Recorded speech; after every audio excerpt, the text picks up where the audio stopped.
Hello students, welcome to Saraswat international academy. आज हम 9th standard maths के लिए चैप्टर नंबर 12 हेरॉन्स फार्मूला का सेकंड पार्ट देखने जा रहे हैं। लास्ट वीडियो में आपने formula to find area of triangle by Heron's हमने स्टडी किया था और उसके रिलेटेड एक एग्जांपल को हमने कैलकुलेट भी किया हुआ है। तो आज हम इसके आगे के एग्जांपल्स को स्टडी करेंगे। तो स्टार्ट करते हैं आज के वीडियो को। चलिए, तो हम जो बात करेंगे वो बात करेंगे एग्जाम्पल नंबर 2 के बारे में। एग्जाम्पल नंबर 2 आपको गिवन है, a triangular park ABC has sides 120 meter, 80 meter and 50 meter in a given figure. Now, a gardener Dhania has to put fence all around it and also plant grass inside. Now, how much area does she need to plant? Second, find the cost of fencing it with the barbed wire at the rate of 20 per meter, leaving a space 3 meter wide for a gate on one side. चलिए, सबसे पहले मुझे क्या given है, suppose मैं ले लेता हूं कि ये मेरा क्या हो जाएगा, A हो जाएगा, ये मेरा हो जाएगा B और इसे मैं ले लेता हूं C। मतलब कैसा एक ट्रायंगुलर पार्क मुझे गिवन है, ABC गिवन है, तो मुझे पहले फाइंड क्या करना होगा, इसका एरिया। तो हेरॉन्स फॉर्मूला से हम इसे फाइंड कर सकते हैं। चलिए, इसके बाद मुझे क्या करना है, इसका अराउंड फेंसिंग करनी है। फेंसिंग मतलब कि ये लेंथ का एक वायर लगाना पड़ेगा, यहाँ पे ये लेंथ का एक वायर लगाना पड़ेगा और यहाँ पे एक लेंथ का वायर लगाना पड़ेगा, इस तरीके से। पर टोटल फेंसिंग नहीं करनी है मुझे। देखो बोला गया कि 3 मीटर का स्पेस, मतलब कहीं से मुझे इस पार्ट को रब कर देना पड़ेगा। मतलब कि जब मैं अब फेंसिंग करूंगा तो यहाँ से यहाँ तक की फेंसिंग, ये स्पेस, और यहाँ से यहाँ तक की फेंसिंग करूंगा। मतलब इतना 3 मीटर का गैप मुझे पूरे में से सबट्रैक्ट करना होगा। तो अब मुझे फाइंड करना है कि अगर पर कॉस्ट 20 रुपीज़ पर मीटर है तो टोटल कॉस्ट कितना होगा इस फेंसिंग को करने के लिए। तो इसका एक फेयर डायग्राम मैं आपको बता देता हूँ ताकि आपको आइडिया आ जाए कि आप इसे कैसे करेंगे। इसका एक फेयर डायग्राम इस तरीके से गिवन है। देखिए, 50 मीटर, 80 मीटर्स और 30 मीटर। जो शेडेड पार्ट है वो आपका होगा एरिया टू बी फाइंड, और जो फेंसिंग देखिए बार्ब वायर गिवन है आपको यहाँ पे, तो ये वायर की लेंथ है, बट यहाँ पे उसने 3 मीटर का गैप छोड़ दिया है। तो इतनी लेंथ का आपको वायर का रिक्वायरमेंट रहेगा और उसका पर मीटर कॉस्ट है 20। तो टोटल कॉस्ट कितना जाएगा इस फेंसिंग के लिए, वो मुझे फाइंड करके बताना पड़ेगा। चलिए, तो देखते हैं इसके लिए कि कैसे करेंगे हम इसके लिए। ये डायग्राम आपका होगा जो आपको काम आएगा। चलिए, तो सबसे पहले तो एरिया फाइंड करना है। एरिया के लिए आपके पास साइड अवेलेबल ही है, तो सबसे पहले फाइंड करता हूँ सेमी पेरीमीटर या पेरीमीटर। तो मेरे पास फॉर्मूला है कि 2s is equals to 50 plus 80 plus 120 which will become 250 metres. अब 2s कैसे मिला कि मुझे s की वैल्यू तो पता है। s क्या होगा, a plus B plus C divided by 2। तो 2s मतलब कि दोनों को 2 से, ये 2 को इधर ले जाऊंगा तो 2s की वैल्यू क्या होगी, a प्लस बी प्लस सी हो जाएगा। या फिर डायरेक्टली आप s लिख के डिवाइड बाई 2 करेंगे तो भी चलेगा, कोई दिक्कत नहीं। तो 2s की value a plus B plus c, तो मैंने a plus B plus c कर दिया विच इज 250। चलो 2 से डिवाइड करेंगे both side, so s will be 250 by 2 which is become 125 metres. तो s की वैल्यू क्या होगा, 125 मीटर। चलिए, ए बी सी आपके पास अवेलेबल है, सब अवेलेबल है। तो अब आपको फाइंड क्या करना होगा इसके लिए वैल्यू। चलिए, तो देखेंगे इसके लिए क्या आएगा सबसे पहले। s माइनस ए, तो it is 125 minus 120 which will become 5। Similarly s minus B होगा, वो क्या होगा 125 minus 80 which will become 45 metres. s minus C which will become 125 minus 50 which will become 75 meters. So now you have all the values of s, s minus a, s minus b and s minus c. So now area of triangle. So therefore area of the park is under root of s into s minus a into s minus b into s minus c. ये मेरा area हो जाएगा इसके लिए। चलिए, area में value put करेंगे। So I will get it is under root of 125, 5, 45 and 75 metre. चलिए, इसका स्क्वायर रूट कैसे निकालना है, तो मैंने मेथड बताई थी आपको कि हर एक को ऐसे फैक्टराइज करो ताकि स्क्वायर रूट इजीली हो जाए। जैसे कि 125 को लिखना है तो आप लिख सकते हैं ऐसे 25 इंटू 5 लिख सकते हैं हम इसको इस तरीके से। सिमिलरली एक 5 एक्स्ट्रा है वो एज इट इज, 45 का भी फैक्टर क्या होगा 9 इंटू 5 और इंटू 75 को हम लिख सकते हैं 25 इंटू 3। चलिए, किस किस की पैर बनेगी, पैर बनेगी वो स्क्वायर रूट से बाहर चला जाएगा। तो 25 एक बाहर आ गया देखिए, प्लस ये 5 एक बाहर आ जाएगा 5 की पैर बन के, तो इंटू 5 हो जाएगा, इंटू ये पैरों के बाहर आ जाएगा 3, और अंडर रूट में मेरे पास क्या बचेगा इसके लिए, देखिए ये 5 और 3 एज इट इज रह गया, तो it is under root of 15 बचेगा अंडर रूट ऑफ 15। चलिए इन दोनों का मल्टीप्लीकेशन 25 इंटू 15 कर देना आपको सीधा, और जो आंसर आएगा that will be your answer. तो मल्टीप्लाई करने पे आपको आंसर मिलेगा it is 375 under root of 15 metre square. आप इन दोनों को मल्टीप्लाई करेंगे तो आंसर आपका 375 आ जाएगा जब आप इन दोनों को मल्टीप्लाई करते हैं। तो ये आपका आंसर आ जाएगा इसके लिए कि that for area of the park is 375 into root of 15 metre square, that will be your required area. तो ये हो गया आपका रिक्वायर्ड एरिया जो आपको जरूरत था। बट आपको एरिया के साथ फेंसिंग कॉस्ट भी फाइंड करनी है। चलो फेंसिंग कितनी रिक्वायर्ड है मुझे बताओ। तो फेंसिंग क्या होगा, देखिए सबसे पहले कि अगर मैं पूरी फेंसिंग लेता हूँ, जैसे कि यहाँ पे ले रहा हूँ कि ये लेंथ प्लस टोटल लेंथ, तो ये हो जाता है पेरीमीटर। पर पेरीमीटर में से मुझे कितना सब्ट्रैक्ट करना होगा, 3 मीटर, क्योंकि फेंसिंग में मुझे 3 मीटर का गैप छोड़ना है। सो हियर सबसे पहले बात करेंगे द पेरीमीटर इज क्या है, 250 metres. AB plus BC plus CA is equal to 250 metres है, पर मुझे इसमें से क्या करना होगा, 3 मीटर सब्ट्रैक्ट करना होगा। सो therefore the length of the fencing, wired fencing needed is 250 minus 3 meter, which will become 247 meters.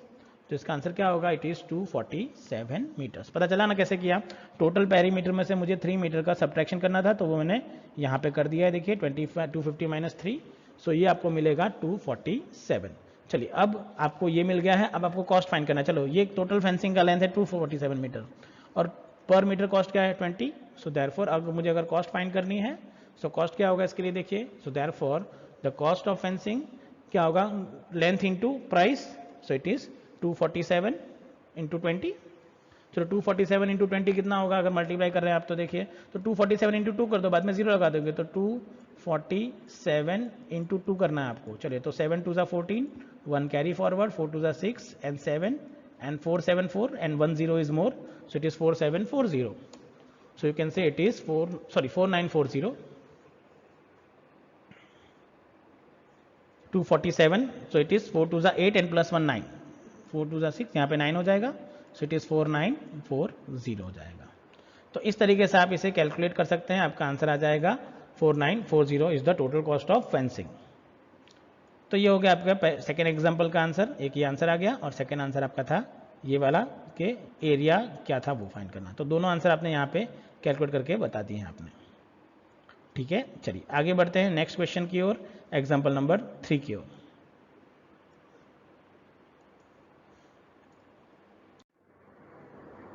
सो अब हम बात करेंगे एग्जाम्पल नंबर 3 के बारे में। सो एग्जाम्पल नंबर 3 क्या कह रहा है मुझे कि the sides of a triangular plot are in the ratio of 3:5:7 and its perimeter is 300 meter, then find its area। चलिए अब मुझे बोला गया है कि एक ट्रायंगुलर प्लॉट है और उस ट्रायंगुलर प्लॉट का साइड का रेशियो है 3:5:7, 3:5:7 गिवन है। तो यहाँ पे अब मुझे देखना है कि यहाँ पे पेरीमीटर गिवन है 300, तो आपके पास आंसर क्या आएगा वो मुझे यहाँ पे देखना है। चलिए तो अब देखिए इसमें क्या करना है आपको, इसमें कैसे कर सकते हैं आप। तो सबसे पहले आप क्या करेंगे, लेट अज्यूम कि सपोज साइड्स आर, रेशियो में होता है तो हम x ले लेते हैं, तो sides are 3x 5x and 7x, और एक ट्रायंगल बना लेता हूँ इस तरीके से, देखिए 3x 5x और 7x का मैंने एक ट्रायंगल बना लिया। चलिए पेरीमीटर मतलब क्या होगा, sum of sides, so we can say here then we know the perimeter 3x plus 5x plus 7x is equal to 300 which is a perimeter of the triangle.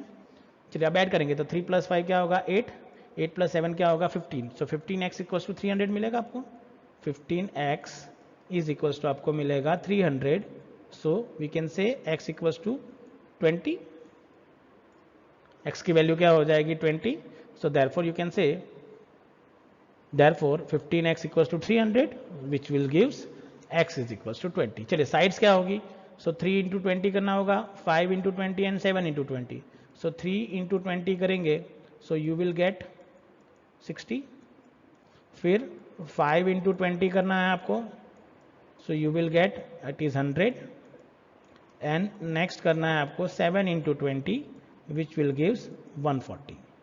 सो ये हो जाएगी आपके ट्राइंगल्स की sides.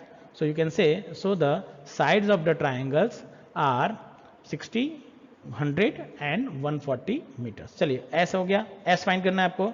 So here S is equals to we have S which is 60 plus 100 plus 140 by 2 which is 150। और नहीं find करना directly इस तरीके से, तो आपको पेरीमीटर गिवन है तो perimeter by 2, so 302 which will become 150। चलिए s minus A,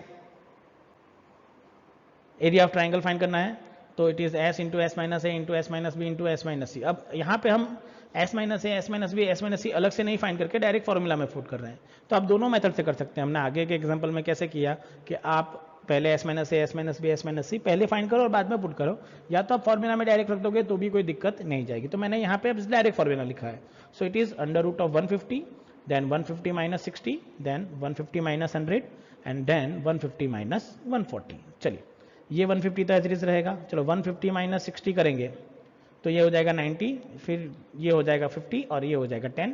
so now you will get it is under root of 150 into 90 into 50 into 10। चलिए अब सिंप्लीफाई करना है आपको। 15 कैसे सिंप्लीफाई करेंगे इसके लिए देखिए 150 है आपके पास, तो 15 इंटू 10 कर दीजिए सबसे पहले तो, फिर नेक्स्ट 90 को आप कर दीजिए 9 इंटू 10, फिर 50 को आप कर लीजिए 5 इंटू 10। तो मतलब आप यहाँ पे सबको 10 के फैक्टर्स में कैलकुलेट कर सकते हैं। तो देखिए यहाँ पे मैं अलग अलग कर रहा हूँ नीचे ताकि आपको आंसर मिल सके इसके लिए। तो अंडर रूट ऑफ देखिए 5 का भी 15 का भी फैक्टराइजेशन कर रहा हूँ, तो 5 3 15 होता है, तो मैंने लिख दिया 5 इंटू 3 इंटू 10, तो 150 हो गया। सिमिलर 90 को मैंने लिख देता हूँ 9 क्योंकि इसका स्क्वायर रूट अवेलेबल है, इंटू 10 कर देता हूँ। सिमिलरली 5 को मैं 50 को लिख सकता हूँ 5 इंटू 10 और 10 को मैंने एज इट इज लिख दिया यहाँ पे देखिए। चलो पैर बनाएंगे तो 10 की पैर एक बनेगी यहाँ पे, तो इज इक्वल्स टू क्या होगा 10 बाहर चला जाएगा, फिर इसकी भी एक पैर बनेगी तो इंटू 10 हो जाएगा यहाँ पे, तो ये हो जाएगा 100।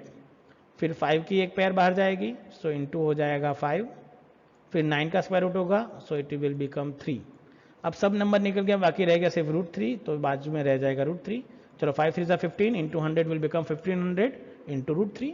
सो मेरा फाइनल आंसर होगा इट इज 1500 √3 मीटर स्क्वायर। सो इस तरीके से आप इसका आंसर कैलकुलेट कर सकते हैं। It is 100 into 5 into 3 which will become 1500 √3 metre square. तो एकदम इजी तरीका है जिससे आप इसके लिए ट्राइंगल फाइंड कर सकते हैं। देखिए आपने सिर्फ यहाँ पे देखा कि आपको पेरीमीटर के साइड फाइंड करनी थी या साइड के साथ पेरीमीटर गिवन था। तो इसी तरीके से आपको इस क्वेश्चंस को पूछा जाएगा, आपको बस साइड्स कैसी लेनी है, ट्राइंगल कैसा लेना है, वो आपको यहाँ पे ध्यान में रखना पड़ेगा। सो आज के वीडियो में हम यहाँ पे स्टॉप करेंगे। नेक्स्ट वीडियो में इसकी फर्स्ट एक्सरसाइज के क्वेश्चंस को हम डिस्कशन स्टार्ट करेंगे। So thank you very much for watching this video.